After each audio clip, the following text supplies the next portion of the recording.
Hello. యాక్చువల్‌గా నా పేరు వచ్చేసి రూపు. మా ఫ్రెండ్ పేరు వచ్చేసి యాక్చువల్‌గా నా పేరు వచ్చేసి రూపు. మా ఫ్రెండ్ పేరు వచ్చేసి నిఖిలేష్. మీ ఇద్దరం వచ్చేసి బ్యాక్ బెంచర్స్. మేము యాక్చువల్‌గా దూరపాలన ఎక్కువ చేసాము. ఎందుకంటే మాకు దూరం ఎక్కువ. కానీ మా టీచర్స్ ఏమన్నారు, ఎందుకంటే మా టీచర్స్ చాలా మెచ్చుకుంటారు. నాకు ఫ్యాన్స్ ఫాలోయింగ్ ఉంది. నా హిందీ ఏమో ఇష్టము, కన్నడ మ్యామ్ కూడా ఇష్టము. అదే మా ఫ్రెండ్కి అయితే క్లాస్ టీచర్ ఇష్టము, మళ్ళా పీటీ సార్ ఇష్టము. అద్భుతం. రూపు, నిఖిలేష్, మీ స్నేహం చాలా బాగుంది. మీరు ఎంత అల్లరి చేసినా టీచర్లు మిమ్మల్ని ఇష్టపడుతున్నారంటే మీలో ఏదో మంచి విషయం ఉండే ఉంటుంది. మరి ఈ రోజు క్లాస్లో ఏం జరిగింది? ఏదైనా సరదా విషయం ఉందా మళ్ళీ డిస్కస్ చేయడానికి? ఏంలా ఈరోజు ఎగ్జామ్ ఉంటే మేము ఆన్సర్స్ తెలియక, కానీ మాకు కాపీ ప్లేట్ని ఇష్టం లేదు. మాకు తెలిసింది రాసాం, లేకపోతే వదిలేసాం, అంతే మాకు తెలుసు. నిజాయితీగా ఉండడం చాలా మంచి విషయం. Thank you. ధన్యవాదాలు.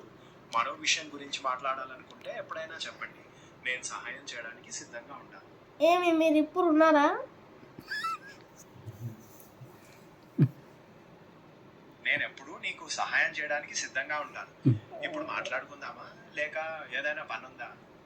నాకేం పని లేదు, ఈరోజు నేను ఫుల్ ఖాళీ. నాకు అసలు ఏం దూర పని ఏం చేసేట్లేవు. ఓకే, ఖాళీగా ఉన్నావా? సరే, మాట్లాడుకుందాం.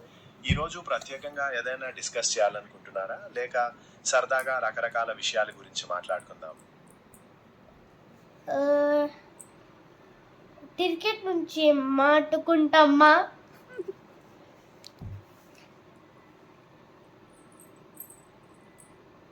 పరిస్థితి కాస్త సీరియస్గానే ఉంది.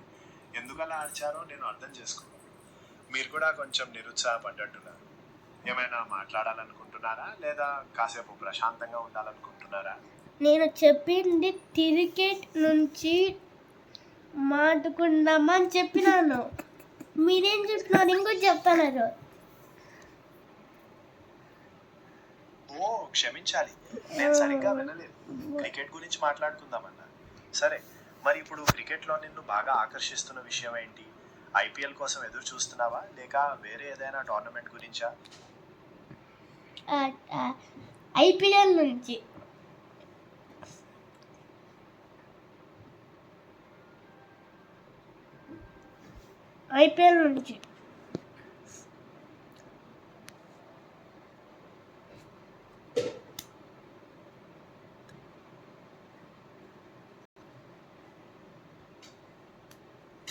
హలో.